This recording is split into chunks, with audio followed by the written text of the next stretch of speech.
The champagne flutes clinked against the silver tray as I weaved through the crowd, my black uniform blending into the shadows between glittering gowns and tailored tuxedos.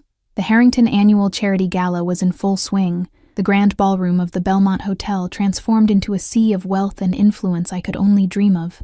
Crystal chandeliers cast golden light across marble floors, and the air tasted of expensive perfume and privilege. "Excuse me," I murmured, though no one bothered to move. I was invisible to them, just another server, part of the background machinery that kept their evening running smoothly. My feet ached in the mandatory black heels, my 6th straight hour of standing nearly unbearable. But I needed this job. The envelope in my apartment with the final notice from the hospital wasn't going to pay itself. "Champagne, sir?"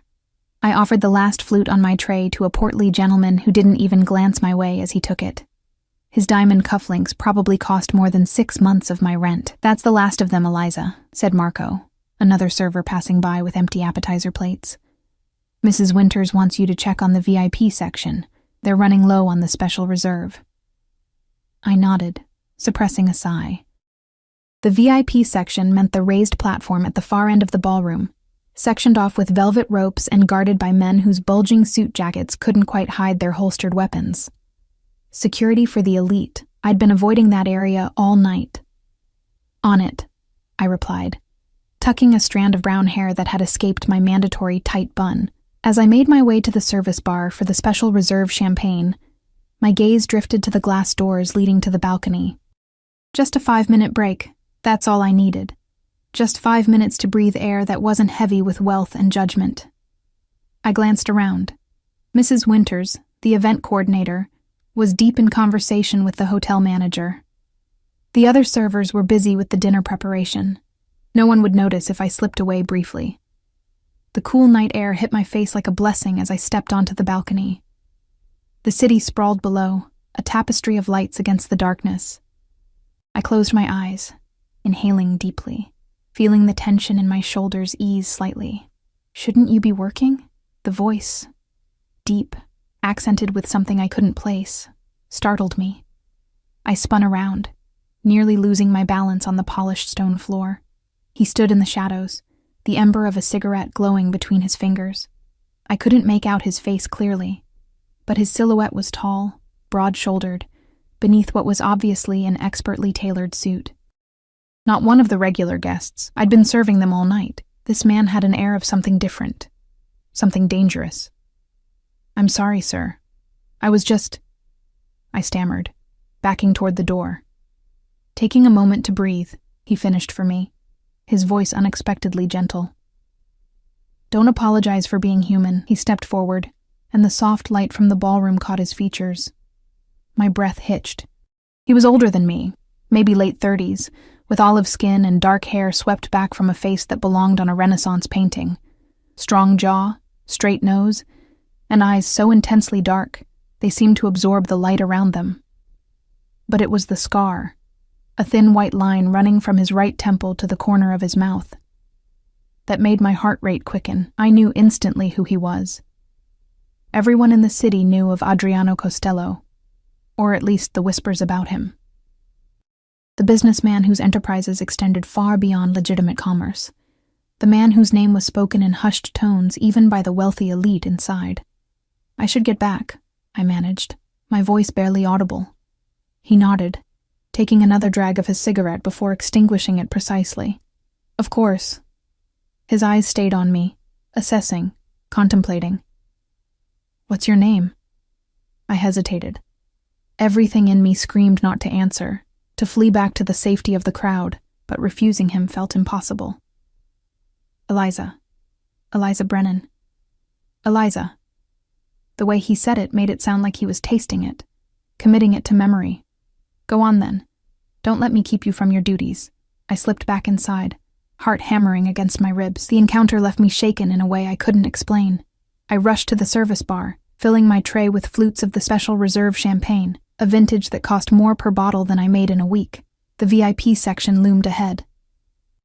3 round tables occupied by men in bespoke suits and women dripping in jewels. At the center table sat Adriano Costello, now flanked by two men with the unmistakable bulk of concealed weapons beneath their jackets. He'd moved inside while I was getting the champagne.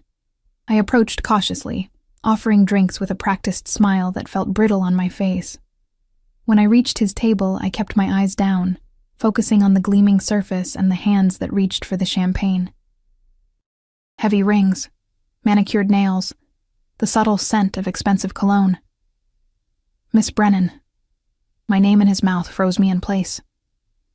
I looked up, meeting those dark eyes again. He remembered. Of course he remembered. "Sir?"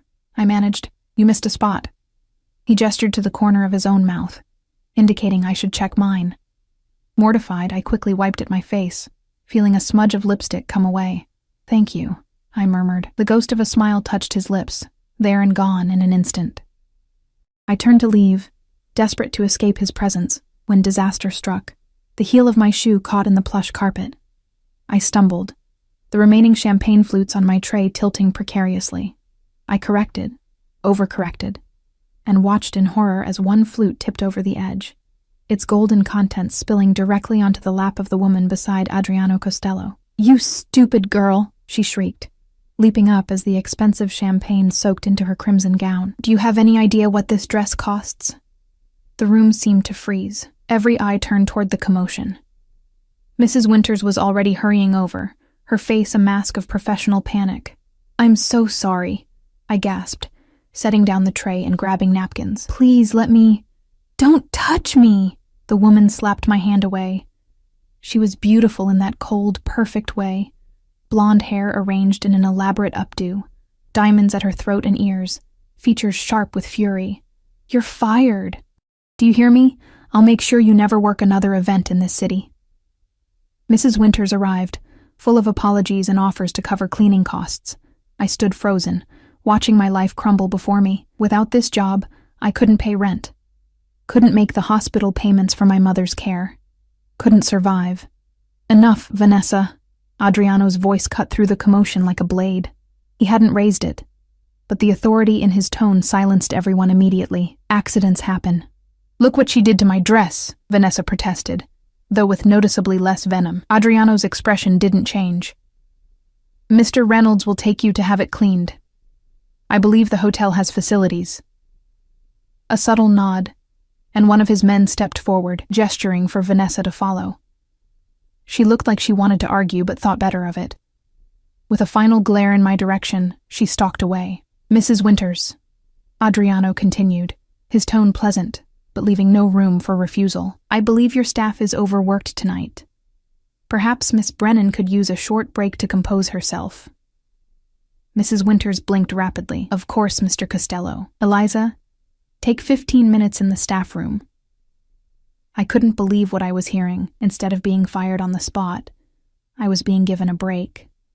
I mumbled thanks and backed away from the table, feeling Adriano's eyes follow me across the room. In the quiet of the staff break room, I splashed cold water on my face, careful not to ruin my makeup further. My hands wouldn't stop shaking. That woman, Vanessa, could still ensure I lost my job, and even if she didn't, the humiliation of what had happened would follow me through every future event. When my 15 minutes were up, I reluctantly returned to the ballroom, expecting to be assigned to dishwashing duty for the remainder of the night. Instead, Mrs. Winters intercepted me with a strange expression. "Eliza, you're wanted in the East Wing." "The East Wing?" I echoed. That was where the hotel's private suites were located, reserved for the most exclusive guests. "Why?" "Mr. Costello has requested your services for the remainder of the evening. Personally." Ice slid down my spine. "What services?" "Serving drinks to his private party," Mrs. Winters clarified, though her eyes held concern. "I told him we couldn't spare staff, but he was insistent. Said he'd pay triple your normal rate for the inconvenience." "Triple." The figure echoed in my head. That would cover next week's hospital bill with enough left over for groceries. "You don't have to go," Mrs. Winters added quietly. "I can find someone else." But we both knew that wasn't true. No one said no to Adriano Costello. Not Mrs. Winters, not the hotel, and certainly not a struggling server with mounting debts. "It's fine," I said, forcing confidence into my voice. I'll go. Mrs. Winters nodded, relief and worry battling in her expression. Suite 512. Take the service elevator. She hesitated. Eliza, be careful. The ride to the 5th floor felt eternal. Each soft ping of the passing floors marked one step closer to something I couldn't name. Fear? Yes, but mixed with something else. Curiosity. A dangerous pull toward the unknown. The hallway of the East Wing was hushed, thick carpeting muffling my footsteps. I found Suite 512 and raised my hand to knock, then paused, drawing a steadying breath. Before my knuckles could touch the wood, the door swung open. A man I recognized as one of Adriano's security details stood there, his expression impassive as he looked me over. Miss Brennan. Not a question. They were expecting me. This way. He stepped aside, allowing me to enter a suite that was larger than my entire apartment. The entryway opened to a spacious living area with floor-to-ceiling windows showcasing the glittering city. Several men in suits were scattered around, some engaged in quiet conversation, others looking up at my arrival with varying degrees of interest. And there, standing by the windows with his back to the room, was Adriano Costello. Even from behind, his presence commanded the space. He turned as I entered, those dark eyes finding mine immediately. Miss Brennan, he said, gesturing me forward, thank you for joining us. As I approached, every instinct warned me I was walking into something I couldn't escape. The room felt charged with unspoken expectations and hidden motives. I didn't understand why I was here, why he had pointed me out specifically. I only knew that somewhere between the spilled champagne and this moment, my life had veered onto a path I never anticipated. And that Adriano Costello, the most dangerous man in the city, was now looking at me like I was something valuable, something he intended to keep. You seem nervous, Adriano observed, his voice low enough that only I could hear him. The suite hummed with subdued conversation and the clink of ice in crystal tumblers, but in that moment, it felt like we were alone. I'm not sure why I'm here, I admitted, hating how small my voice sounded. A smile played at the corner of his mouth, not quite reaching those dark eyes. To serve drinks, as Mrs. Winters told you. He gestured to a private bar setup in the corner of the room. My associates prefer whiskey to champagne. Can you manage that? Relief washed through me. Just drinks. Normal server duties. I nodded, perhaps too eagerly. Of course. Good. He stepped closer, and I caught the scent of him. Expensive cologne with notes of sandalwood and something darker, more primal. And perhaps to satisfy my curiosity, before I could ask what he meant, he turned to address one of his men, effectively dismissing me. I retreated to the bar, focusing on the familiar ritual of preparing drinks to steady my nerves. The whiskey bottles arranged there cost more than my monthly rent, their amber contents gleaming in the subtle lighting. As I worked, I observed the room through quick, cautious glances. These weren't just business associates. The way they deferred to Adriano, the tense alertness in their postures, these were his subordinates, men who answered to him, who feared him.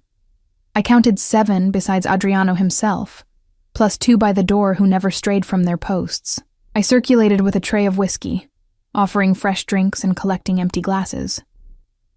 The men largely ignored me, continuing conversations that hushed when I approached and resumed when I moved away. Business discussions, some in Italian that I couldn't understand. References to shipments, territories, arrangements with names I didn't recognize. One man, younger than the rest with sharp features and hungry eyes, tracked my movements too closely. When I served him, his fingers brushed mine deliberately. "Grazie, Bella," he murmured, his gaze traveling down my uniform in a way that made my skin crawl. I pulled away, only to bump into someone behind me. A solid chest, the subtle scent of sandalwood. Adriano. "Marco," he said quietly, one hand coming to rest lightly on my shoulder. "Miss Brennan is here to serve drinks, not to be harassed." The younger man's expression flickered between defiance and fear before settling on a tight smile. "Of course. My apologies," Adriano's hand lingered on my shoulder a moment longer than necessary before he moved away, returning to his conversation by the windows. The protective gesture confused me. Was it concern for me, or simply asserting control over something? Someone. He considered his property for the evening. The next hour passed in a blur of serving drinks and trying to make myself as unobtrusive as possible. I caught fragments of conversations. Property acquisitions in the warehouse district. Problems with someone named Donovan, arrangements for a shipment coming in through the North Docks. Nothing that made sense to me, nothing I wanted to understand. As the night wore on, the group thinned. Men departed with respectful nods to Adriano, until only he, Marco, and 2 security guards remained. The atmosphere shifted from business to something less defined. Marco sprawled on one of the leather sofas, tumbler in hand, while Adriano stood gazing out at the city lights. "Get us another drink, would you, Bella?" Marco called to me, his earlier reprimand apparently forgotten. I moved to the bar, aware of his eyes on me as I poured whiskey over fresh ice. When I brought it to him, he patted the sofa beside him. "Sit. Take a break. I should... sit," he repeated, his tone hardening. I perched stiffly on the edge of the sofa, as far from him as possible. The security guards kept their eyes forward, expressions blank. "So," Marco drawled, sipping his whiskey, "what's a pretty girl like you doing serving drinks? Shouldn't you be at university or something?" "I was," I said, staring at my hands folded in my lap. "Had to drop out. Let me guess. Money?" I nodded, not elaborating on the medical bills, the second mortgage on our small house, the endless cycle of working just to stay afloat while my mother's condition deteriorated. "I could help with that," Marco said, sliding closer. His breath carried the sharp bite of whiskey. "Pretty girl like you, there are better ways to make money than carrying trays all night." My stomach clenched. "I should check if Mr. Costello needs anything." Marco's hand clamped around my wrist, hard enough to hurt. "Don't be rude, Bella. I'm offering to help you." "The lady said no, Marco." Adriano's voice cut through the room like ice. He hadn't turned from the window, hadn't raised his voice, but the command in his tone was unmistakable. Marco released my wrist immediately, sitting back with a forced laugh. "We were just talking, Adriano, getting to know each other." "Miss Brennan." Adriano finally turned, his expression unreadable. "Would you join me for a moment?" It wasn't a request. I stood, relief and fresh anxiety warring in my chest as I crossed to where he stood. Behind me, I heard Marco mutter something in Italian, too low for me to catch. "Ignore him," Adriano said when I reached him. "Marco has impulse control issues. It's why he'll never advance beyond his current position." He said it loudly enough for Marco to hear, a public rebuke that made the younger man's face flush with anger. Adriano gestured to the door on the far side of the suite. "Walk with me." I hesitated, glancing back at the room, at the exit that suddenly seemed very far away. "Just to the balcony," Adriano clarified, reading my fear. "Where the security cameras can see us, if that makes you feel safer."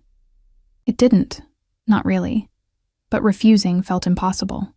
I followed him through the door into what appeared to be the master bedroom of the suite, a massive space dominated by a king-sized bed and more floor-to-ceiling windows. Adriano walked past the bed without a glance, heading straight for the glass doors that led to a private balcony. The cool night air was a relief after the stifling tension inside.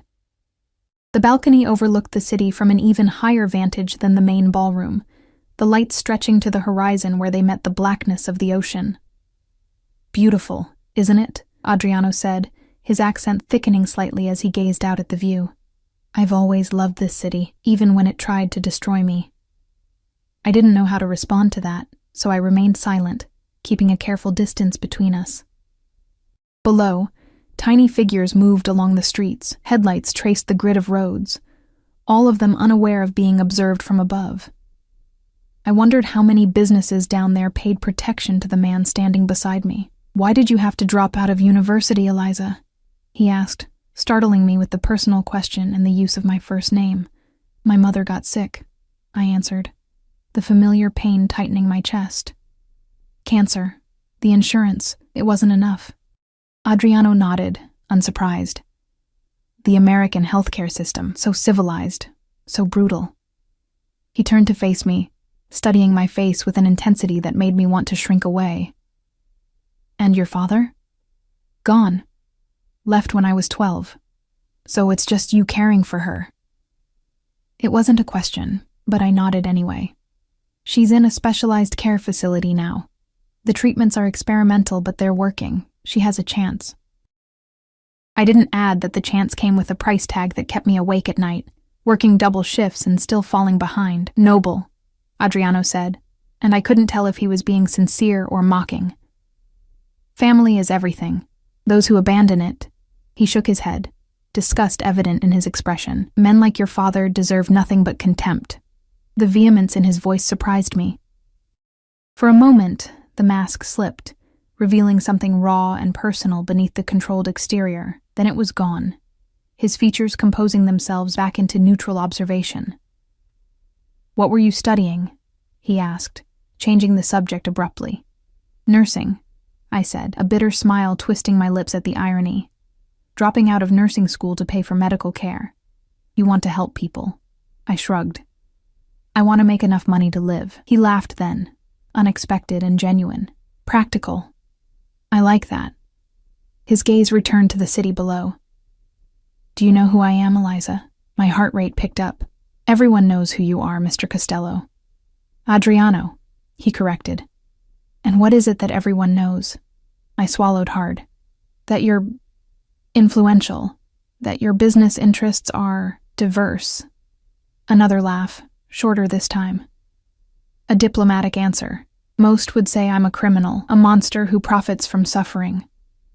He looked at me directly. "Is that what you think?" Every instinct screamed to lie, to flatter, to say whatever would keep me safe. But something in those dark eyes demanded honesty, as if he'd know immediately if I tried to deceive him. "I think," I said carefully, "that good and evil aren't as simple as people want them to be, that sometimes surviving means making difficult choices." His eyes widened slightly, the first genuine surprise I'd seen from him. For a long moment, he just looked at me, the silence stretching between us like a living thing. "Why am I really here?" I finally asked, unable to bear the tension any longer. "It's not just to serve drinks." Adriano turned back to the view, his profile sharp against the night sky. "No," he agreed, "it's not." He paused, seeming to choose his words carefully. "I recognize something in you, something familiar." "What?" I asked, genuinely confused. "Hunger," he said simply. "The kind that comes from having nothing handed to you, from fighting for every scrap." He glanced at me. "I grew up with nothing, less than nothing, in a neighborhood where children disappeared and no one asked questions, where the only path out was to become the thing everyone feared." I didn't know what to say to this unexpected confession, this glimpse behind the curtain of his carefully constructed persona. "I have a proposition for you," he continued when I remained silent. My stomach dropped. I'd heard enough about Adriano Costello to know that his propositions were rarely things decent people accepted. Whatever he was about to offer, it wouldn't be as simple as serving drinks at private parties. "I'm not," I began, panic rising in my throat. "Not what you're thinking," he interrupted, a hint of amusement in his voice. "I need someone to help manage my household affairs. My previous assistant recently departed under unfortunate circumstances." The way he said unfortunate circumstances sent a chill down my spine. I didn't want to know what had happened to his previous assistant. I need someone organized, discreet, and unconnected to my other business interests. Someone who understands the value of loyalty. His eyes held mine. "The position pays $15,000 a month, plus full medical coverage that would include your mother's treatments at the best facility in the country." The figure struck me like a physical blow. $15,000 a month. More money than I'd ever seen. Enough to pay for my mother's care, to clear our debts, to perhaps even finish my degree eventually. What would I have to do? I asked, hating how tempted I already was, how easily the sum had caused me to consider something I knew was dangerous. Manage my schedule, coordinate household staff, handle personal correspondence, occasionally accompany me to social functions. He shrugged as if it were the most normal job description in the world. Nothing illegal, nothing that would compromise your principles. I didn't believe him. Couldn't believe him. There had to be a catch. Why me? You don't know anything about me. I know enough, he said cryptically. And I'm rarely wrong about people. The wind picked up, sending a chill through my thin uniform. Adriano noticed, shrugging off his jacket in one smooth motion and draping it over my shoulders before I could protest. The weight of it, the lingering warmth of his body, the scent of him surrounding me, it felt dangerously intimate. You don't have to answer now, he said, reaching into the inside pocket of the jacket still around my shoulders and producing a business card. Think about it. Call this number when you decide. I took the card automatically, the heavy cardstock embossed with just a phone number, no name. And if I say no? His expression remained unchanged, but something shifted in his eyes, a coldness that hadn't been there before. Then you continue serving drinks and falling behind on your mother's medical bills until they transfer her to a state facility where she'll receive minimal care and die within 6 months. The brutal assessment of my situation knocked the breath from my lungs. I took a step back, bumping against the balcony railing. How do you... I make it my business to know things, Eliza. He moved closer, eliminating the distance I'd created. I can be a powerful friend or a terrible enemy.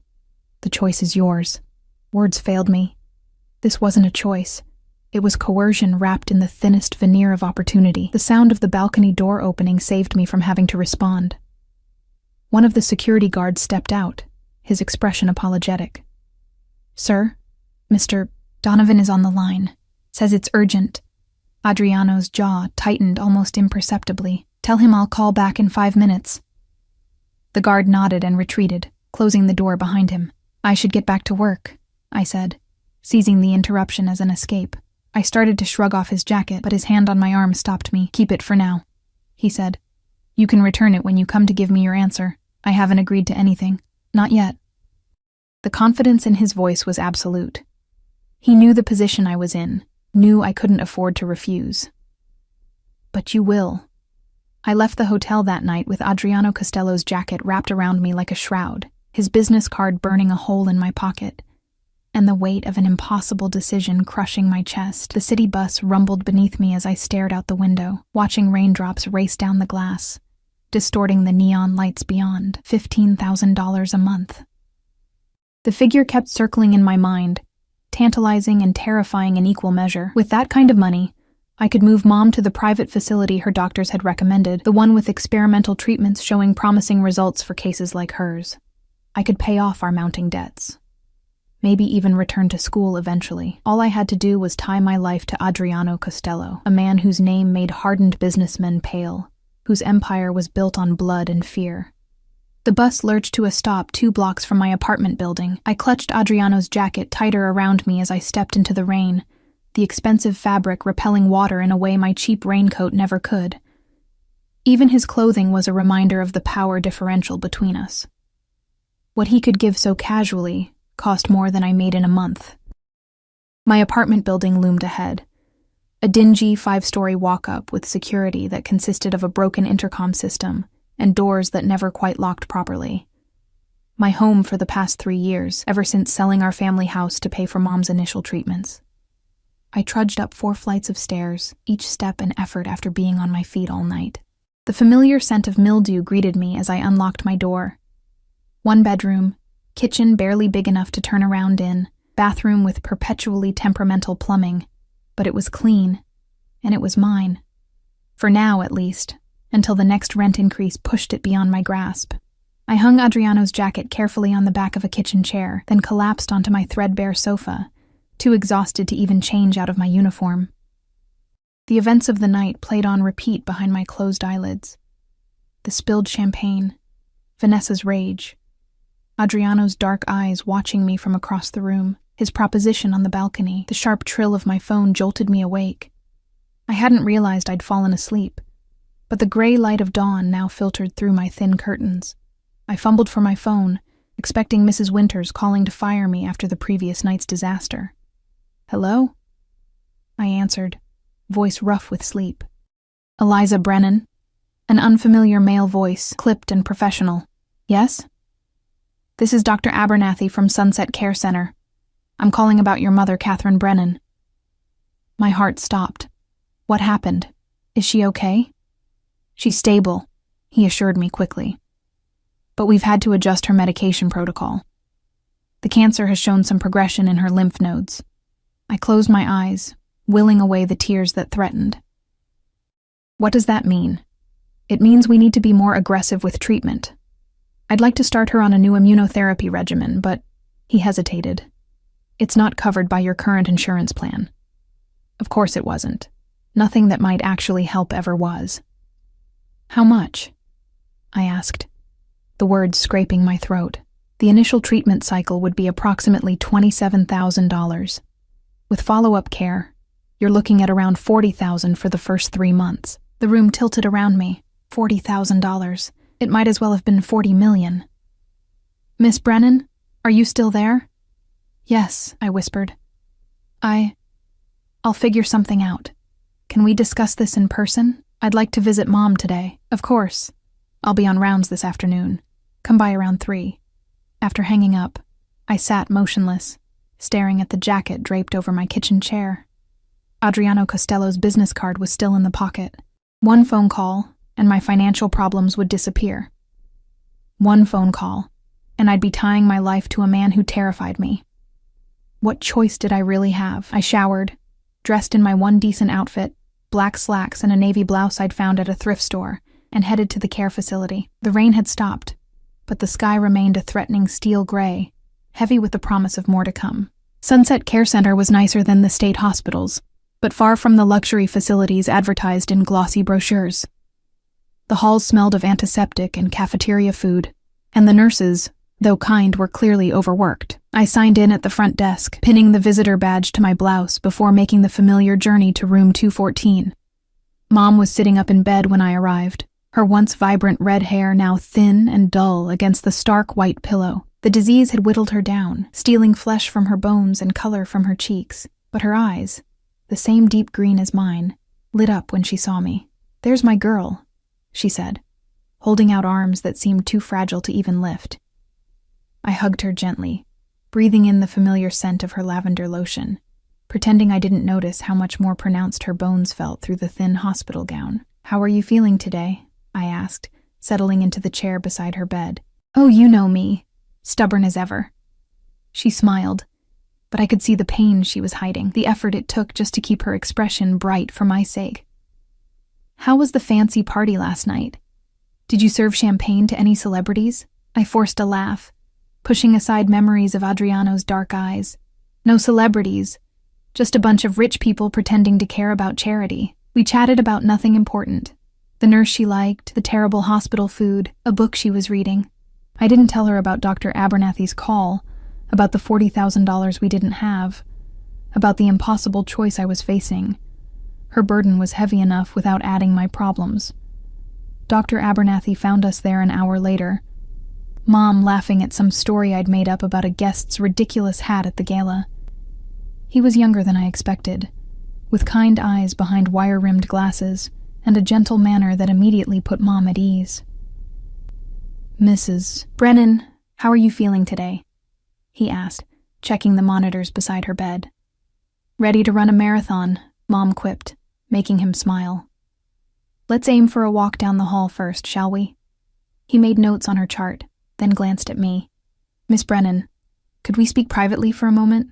I squeezed Mom's hand and followed Dr. Abernathy into the hallway, steeling myself for whatever he was about to say. "Your mother's cancer is aggressive," he said without preamble once we were out of earshot. "The standard treatments aren't working as well as we'd hoped." I wrapped my arms around myself, suddenly cold despite the hospital's stuffy air. "But the new treatment you mentioned, the immunotherapy, it could help. It's shown remarkable success in cases similar to your mother's, 70% response rate in patients with her genetic markers." He hesitated. "But without insurance coverage, I'll find the money," I said with more conviction than I felt. Dr. Abernathy's expression softened. "There are some patient assistance programs we could try, but they're oversubscribed and the waiting lists are long, and frankly, your mother doesn't have that kind of time. The world narrowed to a pinpoint, the hospital sounds fading around me. How long? I managed to ask. Without more aggressive intervention? 3 months, maybe 4. He placed a gentle hand on my shoulder. I'm sorry, Miss Brennan. I wish I had better options to offer you. 3 months. The time frame echoed in my head like a death knell. 3 months with my mother, unless I could somehow produce $40,000. Then another 40, and another after that, for as long as the treatments continued. I understand, I said mechanically. Thank you for being honest with me. I returned to Mom's room with a smile plastered on my face, promising to bring her favorite lemon squares on my next visit. I kissed her goodbye, told her I loved her, and walked out of the hospital into the gathering storm, my decision already made. Rain soaked through my clothes as I huddled at the bus stop, fingers numb as I pulled Adriano's business card from my wallet. The elegant black numbers stared back at me, offering salvation and damnation in equal measure. I dialed before I could change my mind. A woman answered on the second ring. Yes? Her tone was clipped, professional. My name is Eliza Brennan. I need to speak with Mr. Costello. Regarding? He made me an offer. Last night at the Harrington Gala. A pause. 1 moment. The line went silent for so long I thought I'd been disconnected. Then his voice, that distinctive accent wrapping around my name like a physical touch. Eliza, I'm pleased you called. I closed my eyes, rain streaming down my face, indistinguishable from tears. I accept your offer. Another pause. I'm glad to hear it. He sounded unsurprised, as if he'd known all along what my answer would be. Perhaps he had. I'll send a car for you tomorrow morning at 8. Pack whatever you need for an extended stay. Extended stay? I echoed, alarm cutting through my resignation. You didn't mention living arrangements. The position requires you to be on call at all times. There are private quarters for you at my residence. His tone left no room for negotiation. Is that a problem? Yes. I wanted to scream. Yes. It's a problem to uproot my entire life, to move into the home of a man I barely know, a man whose reputation terrifies me. No, I said instead, thinking of Mom, of 3 months that could be extended into years with the right treatment. No problem. Good. We'll discuss the details tomorrow. He paused. And Eliza? I think you've made a wise choice. The line went dead before I could respond.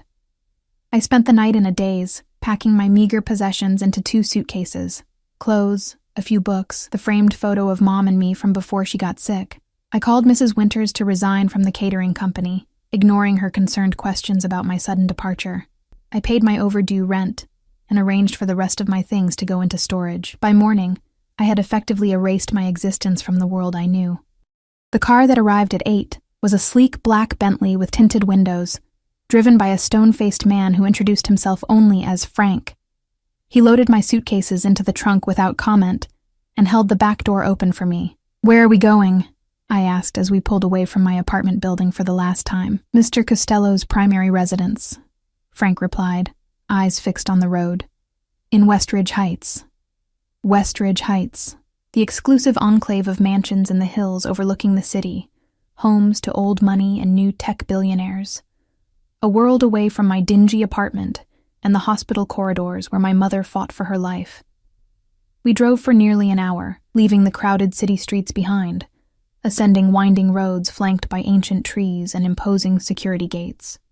Finally, we turned onto a private drive, the car's tires crunching on pristine gravel as we approached what could only be described as a fortress disguised as a mansion. Gray stone walls rose 3 stories high, punctuated by arched windows and crowned with a slate roof. The grounds stretched in all directions, immaculately landscaped gardens giving way to dense woods that offered natural privacy beyond the man-made security. Cameras mounted discreetly at strategic points, guards patrolling the perimeter, a gate that required both keycard and biometric authentication to enter. Frank pulled up to the main entrance, a massive oak door flanked by stone columns. Before we'd even stopped completely, the door opened, and a woman emerged. Tall, slender, impeccably dressed in a charcoal suit, with silver-streaked black hair pulled into a severe bun. Her expression as she watched me exit the car could only be described as suspicious. "Miss Brennan," she said, her accent matching Adriano's but more pronounced. "I am Sofia Costello, Mr. Costello's aunt and the manager of this household." I extended my hand. "It's nice to meet you, Mrs. Costello." She ignored my outstretched hand, her dark eyes, so similar to Adriano's, assessing me coldly. "You will address me as Ms. Sophia. Follow me. Mr. Costello is waiting in his study." Chastened, I followed her into the mansion, trying not to gape at the soaring ceilings, marble floors, and artwork that looked valuable enough to fund a small nation. The interior was elegant but masculine. Dark woods, leather furniture, a color palette of deep blues and rich burgundies, old money taste with new money resources. Sophia led me through a maze of hallways to a set of double doors at the rear of the house. She knocked once, then entered without waiting for a response. "The girl is here," she announced, stepping aside to allow me entry. Adriano's study was exactly what I might have imagined. Walls lined with leather-bound books, a massive desk of polished mahogany, windows overlooking carefully tended gardens. Adriano himself stood with his back to us, gazing out at the view, a tumbler of amber liquid in his hand despite the early hour. "Thank you, Zia," he said without turning. "Please show Miss Brennan to her quarters after we've spoken." Sophia gave a curt nod and withdrew, closing the doors behind her with a sound that felt somehow final, as if sealing my fate. Adriano turned then, setting his glass on the desk before approaching me. He wore no jacket today, just a crisp white shirt with the sleeves rolled up to expose strong forearms and tailored black pants. The scar on his face seemed more pronounced in the natural light streaming through the windows, a stark reminder of the violence in his past. "Eliza," he said, my name sounding like something precious in his mouth. "Welcome to your new home. Thank you for the opportunity, Mr. Costello," I replied formally, clutching my purse like a shield. "Adriano," he corrected gently. "If we're to work closely together, there's no need for such formality."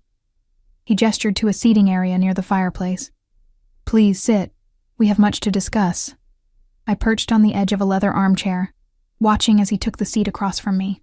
Up close, in the daylight, I could see the flecks of amber in his dark eyes, the slight gray at his temples, the way exhaustion lurked beneath his composed exterior. "Before we begin," he said, "I want to assure you that your mother's medical care has already been arranged. She'll be transferred to the Blackwell Medical Center tomorrow. Dr. Abernathy has agreed to continue overseeing her case there." I blinked, stunned. "Blackwell? But that's the best cancer center in the country. How did you—" "I made a call." He shrugged, as if pulling strings to get a terminal cancer patient into an exclusive facility was nothing unusual. "The new treatment protocol Dr. Abernathy recommended has been approved. All expenses will be covered under your employment contract." Relief crashed through me so intensely, I had to press my hands against my knees to stop them from shaking. Mom would get the best care available. She had a chance now, a real chance. "Thank you," I whispered, the words wholly inadequate for what he'd done. Adriano waved away my gratitude. "It's a business arrangement, Eliza. You provide a service, I provide compensation." His expression softened slightly. "Though I'm pleased it gives you peace of mind." The reminder of our arrangement sobered me quickly. "What exactly will my duties entail?" "As I mentioned, you'll manage my household affairs and personal schedule." He leaned back in his chair, fingers steepled. "Sophia has handled these matters for years, but she's returning to Italy next month. You'll work alongside her until then to learn the routines." "She doesn't seem to like me very much," I observed before I could stop myself. A smile tugged at the corner of Adriano's mouth. "Sophia doesn't like anyone very much, especially women in my household." The way he said it, "women in my household," sent a chill down my spine. What exactly did he expect from me? As if reading my mind, he added, "Your position is strictly professional, Eliza. Whatever rumors you might have heard about my personal life, I don't mix business with pleasure." Heat rushed to my face. "I didn't think—" "Yes, you did," he interrupted, amusement evident in his tone. And it's a reasonable concern, given the circumstances. But I assure you, your virtue is safe with me. I wasn't sure whether to be relieved or oddly disappointed by his statement. The thought brought another flush of embarrassment. What was wrong with me?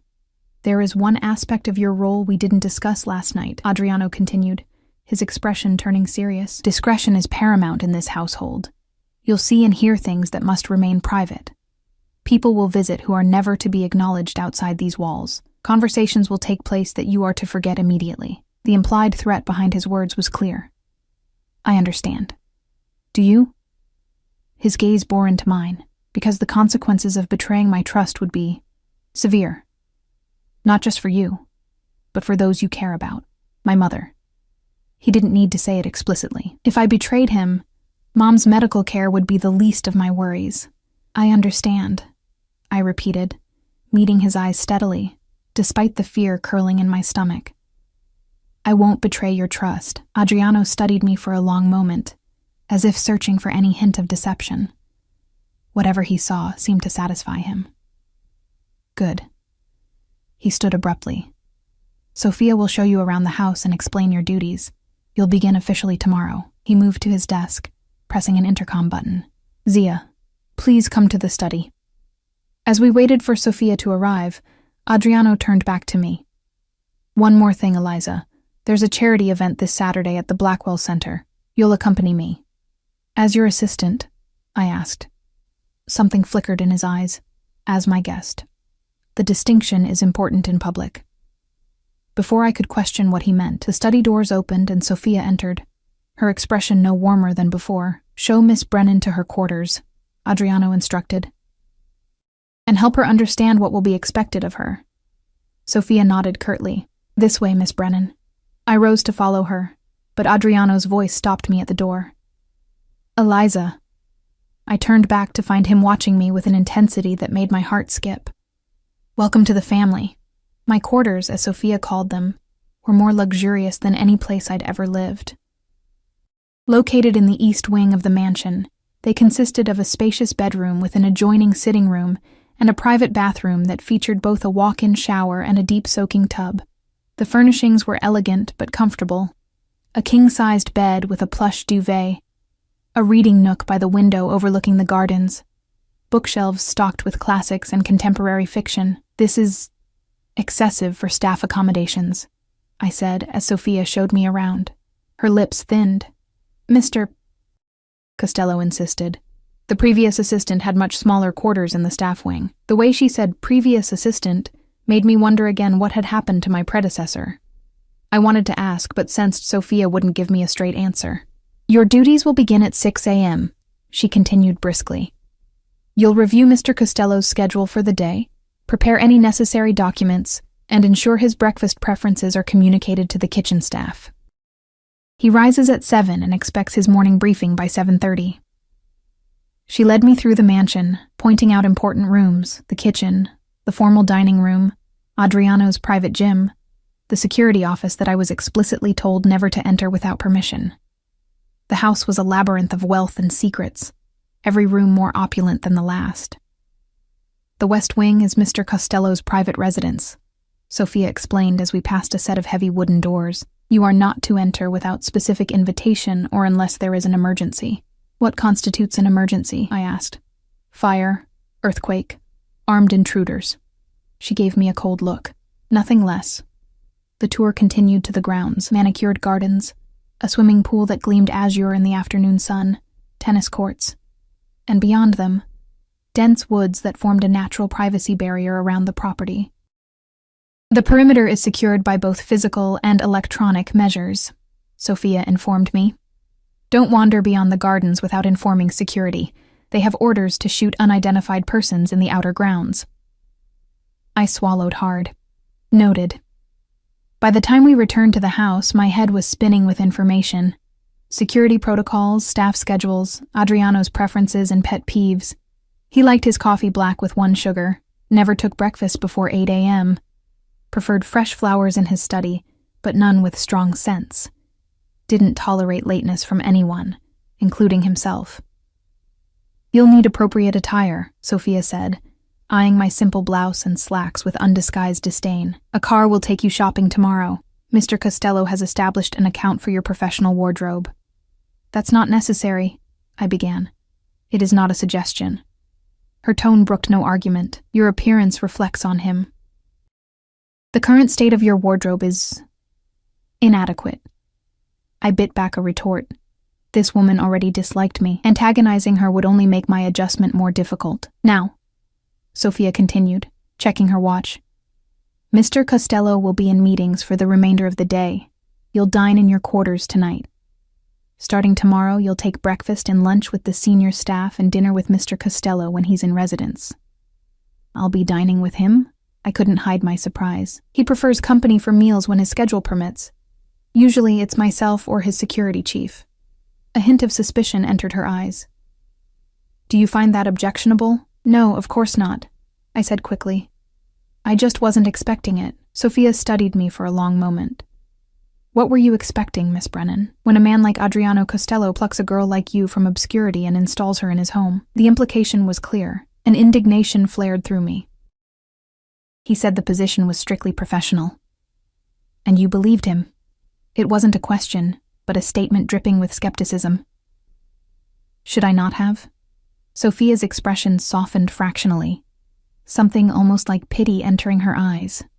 "My nephew does not bring women into his household without purpose, Miss Brennan, whatever he told you about this position. Time will reveal the full truth." Before I could press her further, she checked her watch again. "I have matters to attend to. A meal will be brought to your room at 7. Tomorrow morning, be in the kitchen by 6. With that, she turned and left me standing alone in the hallway, her words echoing ominously in my mind. That night, I sat at the small table in my sitting room, picking at a meal more elaborate than anything I'd eaten in years: poached salmon, roasted vegetables, fresh bread still warm from the oven. My phone sat beside my plate, displaying a text from Dr. Abernathy confirming Mom's transfer to Blackwell Medical Center the next day. At least that part of Adriano's promise had been fulfilled immediately. As I ate, I tried to make sense of my new reality. 24 hours ago, I'd been serving drinks to the wealthy elite. Now I was living among them, ensconced in a mansion that felt more like a beautiful prison than a home. The salary Adriano had promised would change my life, would save my mother's life. But at what cost to my freedom, to my safety? Sophia's warning haunted me. My nephew does not bring women into his household without purpose. What purpose did I truly serve? Was I really just an assistant, or was I something else? A possession, a plaything, a pawn in some game I didn't understand? The next few days passed in a blur of new routines and information overload. True to Sophia's word, a car took me shopping, where an imperious personal stylist helped me select a wardrobe of designer business attire, tailored suits, silk blouses, dresses appropriate for both office work and formal events. The total cost would have paid my rent for a year, but the purchases were made with a black credit card that bore Adriano's name. No price tags discussed. I learned my duties quickly, managing Adriano's calendar, screening calls, preparing documents, coordinating with household staff. The work itself wasn't difficult, just detail-oriented and exacting. Adriano was demanding but not unreasonable, expecting perfection, but acknowledging good work with brief nods of approval that for some reason I couldn't explain, I found myself craving. I saw him daily, usually in his study or at dinner, where we engaged in surprisingly normal conversation about books, music, current events. He never mentioned his business in my presence, never took calls that might reveal the darker aspects of his empire. It was as if he maintained two separate identities, the ruthless mafia boss the world whispered about, and the cultured, intelligent man who discussed Italian poetry with me over glasses of wine. The dichotomy was disorienting. Sometimes I could almost forget who he was, what he was capable of, and then something would happen to remind me. A hushed conversation ending abruptly when I entered a room, the constant presence of armed security, the way certain visitors were escorted directly to his study through side entrances, never recorded in the official visitor logs I maintained. A week into my new position, I visited Mom at Blackwell Medical Center. The contrast between this facility and Sunset Care was stark. Private rooms with panoramic views, top-of-the-line equipment, a staff-to-patient ratio that ensured constant attention. Mom looked better than she had in months, her eyes brighter. Some color returned to her cheeks. "This place is amazing, Lizzie," she said, gesturing to her room that resembled a luxury hotel suite more than a hospital. "But how on earth are we affording it?" I'd prepared for this question. "I got a new job. Executive assistant to a businessman. The benefits are incredible." "Must be some businessman," she said, eyebrows raised. "What's his name? What company?" "Adriano Costello," I answered, deciding truth was safer than a lie she might discover. "He owns various businesses, import and export, real estate, hospitality." Her eyes widened. "Costello? I've read about him in the papers. Isn't he?" She lowered her voice. "They say he has connections." "It's just a job, Mom," I said, forcing a smile. "And it's allowing you to get the treatment you need. That's all that matters." She squeezed my hand, concern evident in her eyes. "Just be careful, sweetheart. Men like that, they don't give something for nothing." Her words echoed Sophia's warning, intensifying my unease.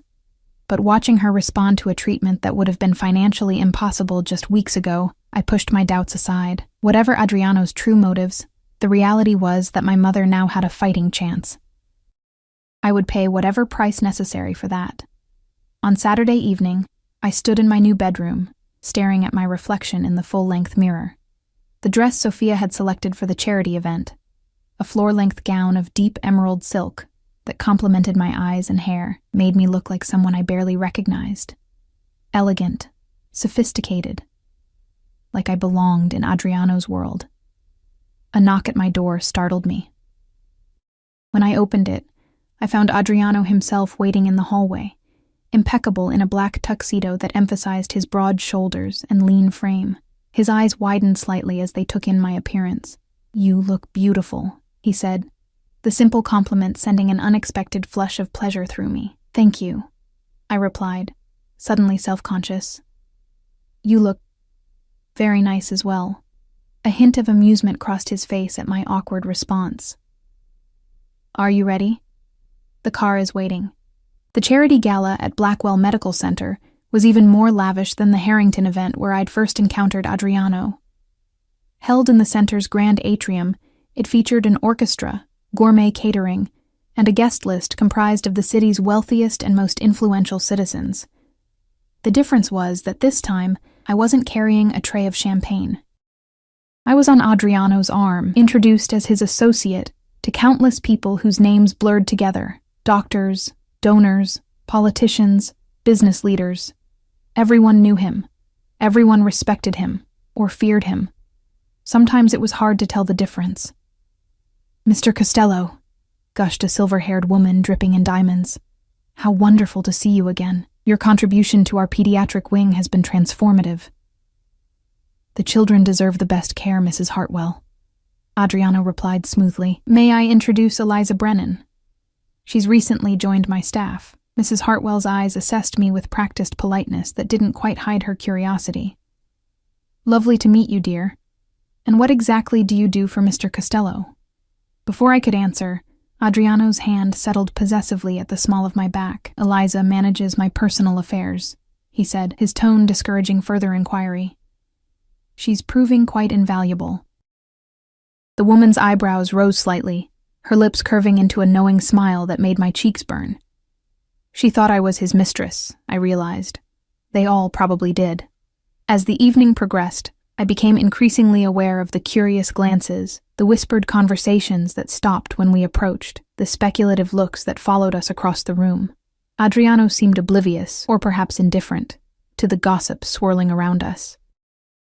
He kept me close, his hand rarely leaving my back or arm, his attention focused on me even in the midst of important conversations with others.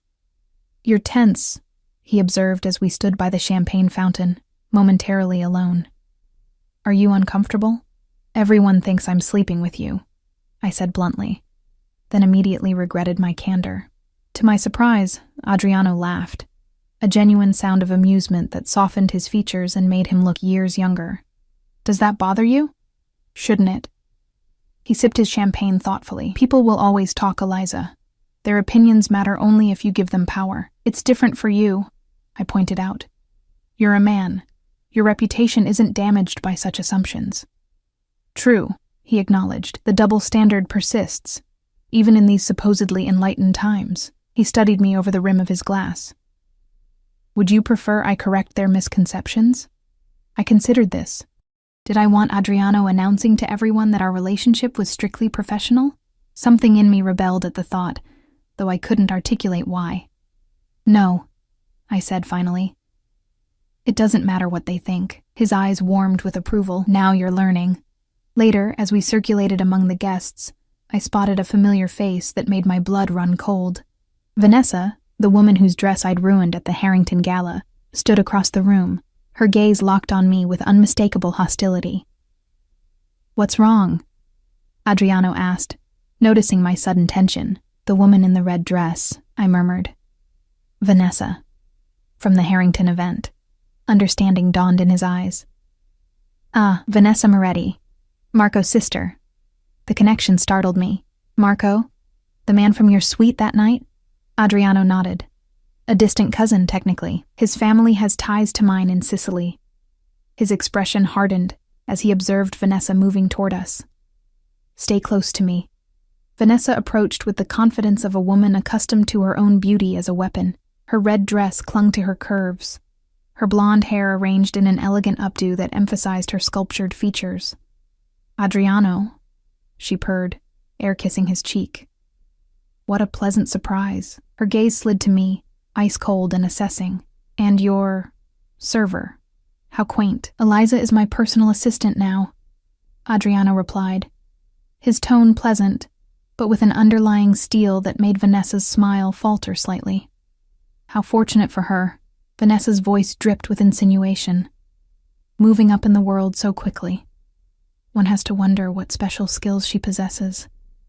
My cheeks burned with humiliation. But before I could respond, Adriano's arm slipped around my waist, drawing me closer to his side. Careful, Vanessa, he said softly. Your jealousy is showing. Her perfectly composed expression cracked momentarily, raw anger flashing in her eyes. Jealous?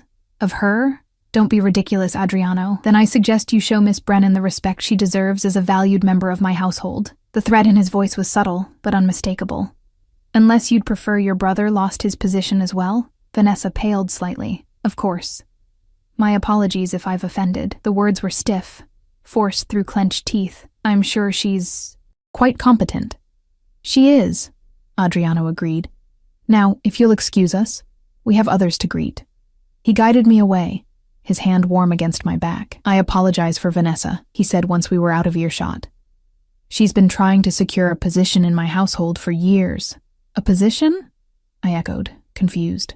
Or a position in your bed. The blunt question surprised a laugh out of him. Perhaps both. Her family has traditional views about strengthening alliances through marriage. The idea of Adriano married to someone like Vanessa, cold, calculating, cruel, disturbed me more than it should have. And what are your views? His eyes met mine, something unreadable in their dark depths. Marriage, in my world, is rarely about love, Eliza. It's about power, alliance, continuation of the family line. He paused, but I've never been one to follow tradition blindly. Before I could press him further, a commotion near the entrance caught our attention. Security personnel were converging on a man who appeared to be arguing with the event staff. Though they were trying to be discreet, the disturbance was drawing curious glances. Adriano's expression darkened. Wait here, he instructed, already moving toward the situation. I watched as he approached the security team, spoke briefly to them, then guided the agitated man to a quieter corner. Their conversation appeared intense, with the stranger gesticulating wildly, while Adriano maintained his customary calm. After a few minutes, Adriano signaled to one of his own security personnel, who escorted the man out through a side exit. When Adriano returned to me, his face was carefully neutral, but I could sense the tension beneath the surface. Is everything all right? I asked. A minor business matter, he replied dismissively. Nothing for you to concern yourself with. But later that night, as our car pulled away from the medical center, I noticed Adriano checking his phone repeatedly. his jaw clenched tight. "Something's wrong," I said. Not a question, but a statement. "That man at the gala. It wasn't a minor matter, was it?" Adriano glanced at me, seeming to weigh his response. "You're observant," he said finally. "A valuable quality in an assistant, though sometimes inconvenient for your employer. If I'm to help manage your affairs, I should be informed when something's wrong," I pointed out. A ghost of a smile touched his lips. "Using logic against me? Brave." He sighed, tucking his phone away. "You're right. But some matters are better kept separate from your official duties, for your own protection." "Protection from what?" I pressed. His expression turned serious. "There are aspects of my business that operate in gray areas, Eliza. Legal technicalities, competitors with fewer scruples than myself, authorities with varying degrees of cooperation or hostility." He held my gaze. "The less you know about these matters, the safer you are." The tacit admission of his illegal activities hung between us. For the first time, he'd acknowledged the darker side of his empire directly to me. "Is that why your previous assistant left?" I asked quietly. "Because they knew too much?" Something cold and dangerous flickered in his eyes. "My previous assistant made a serious error in judgment. He betrayed my trust in a way that couldn't be overlooked." A chill ran through me. "What happened to him?" "He's no longer in this city," Adriano replied, his tone making it clear that was all the information I would receive. "And if you're wise, you won't inquire further." The rest of the drive passed in tense silence. When we arrived back at the mansion, Adriano escorted me to my quarters as usual, pausing at my door. "I don't mean to frighten you, Eliza," he said, his voice gentler than before, "but I need you to understand the reality of your position. Discretion isn't just a professional courtesy in my household, it's a matter of survival." "I understand," I said. And I did. More than I wanted to. He studied my face for a long moment. "Do you regret your decision to accept my offer?"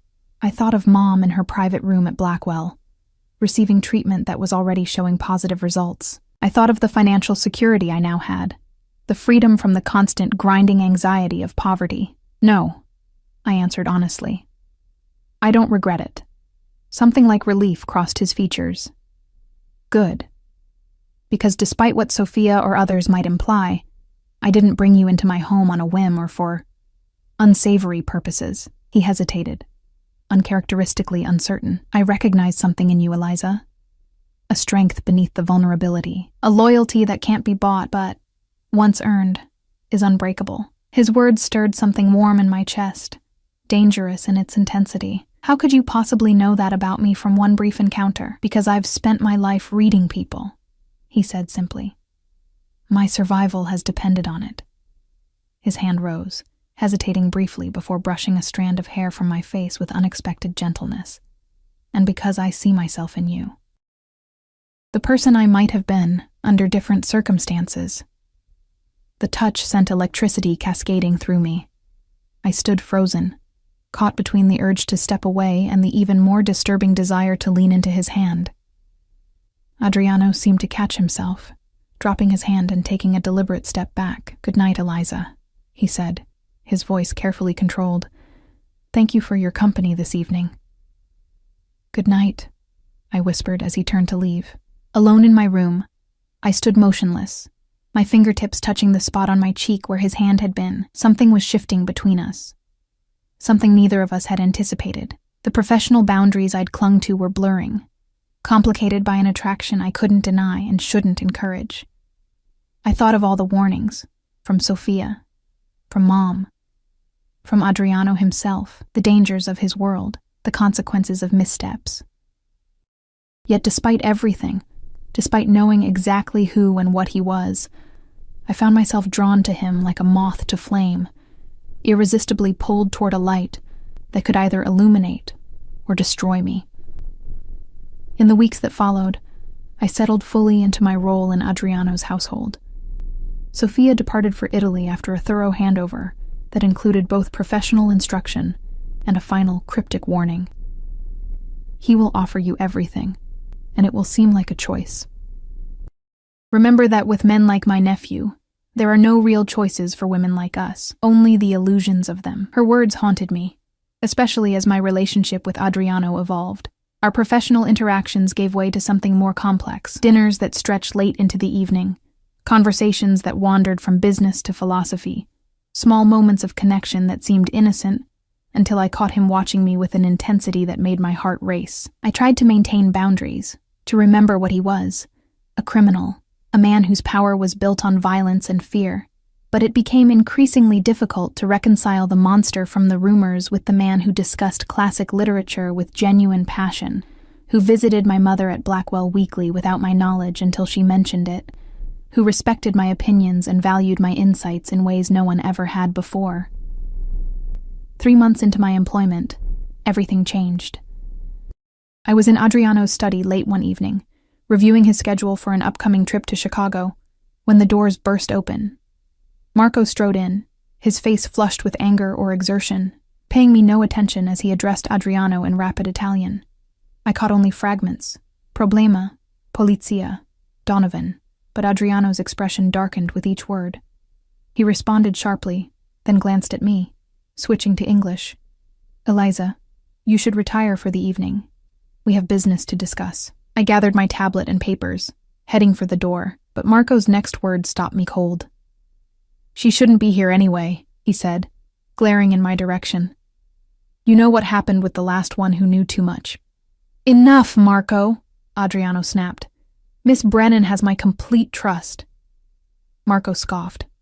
Like Antonio did, before he started talking to the feds?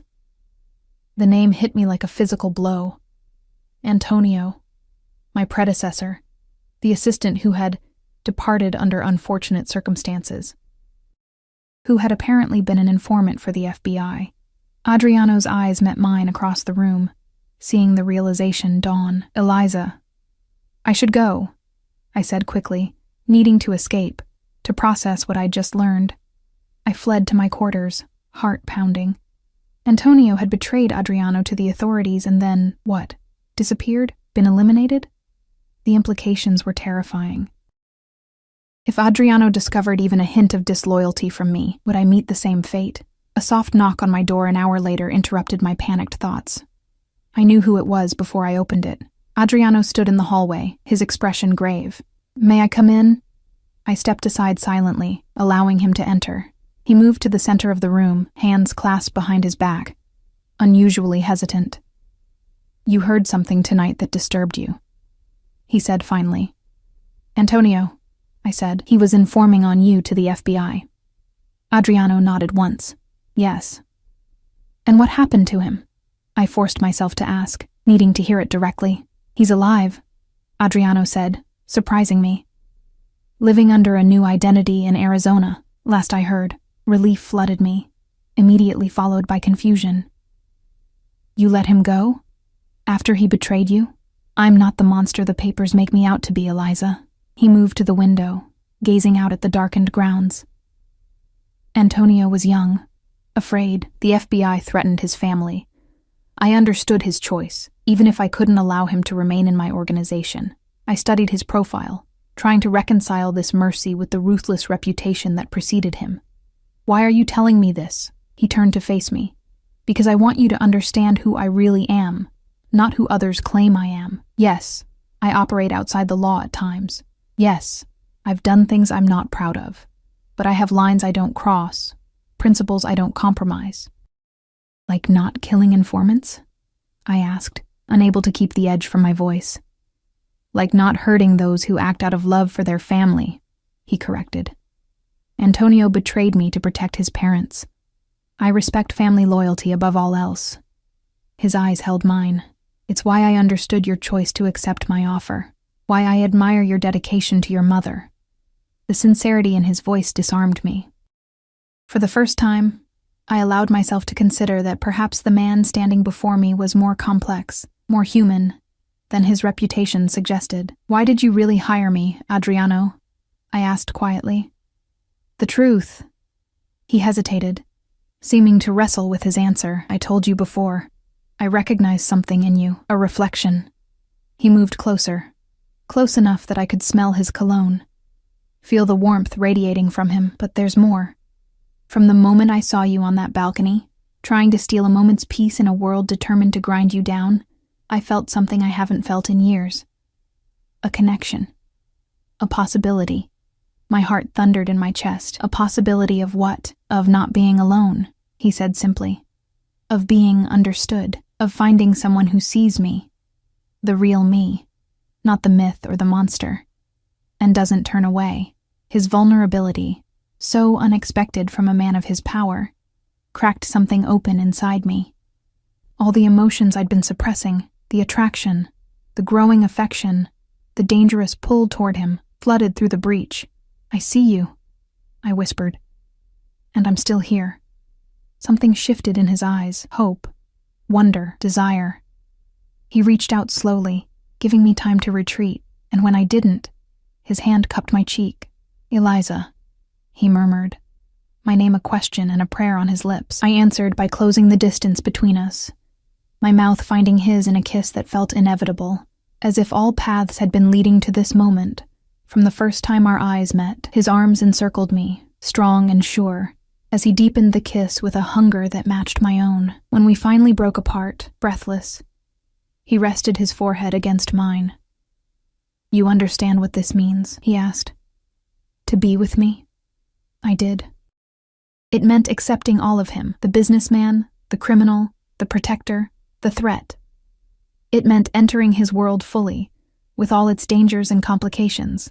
It meant becoming a part of a family bound by loyalty and blood.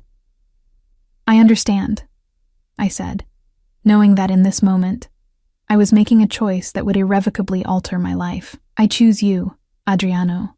All of you. He searched my eyes, looking for doubt or fear. Finding none, he smiled. A real smile that transformed his face, erasing years of hardness and caution. Then I am yours, he said, and you are mine. La mia regina, my queen. Protected, cherished, never again alone.